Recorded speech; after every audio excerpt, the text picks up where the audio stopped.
Ganito lang pala kadali gumuhit ng batang tumatakbo. Panoorin hanggang dulo ang paraan ng aking pagguhit. Kung sa ganon magkaroon ka ng idea.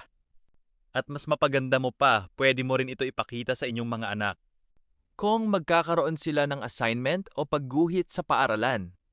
Kung umabot ka nga sa part ng video na ito, pwede mo bang paki-like and share?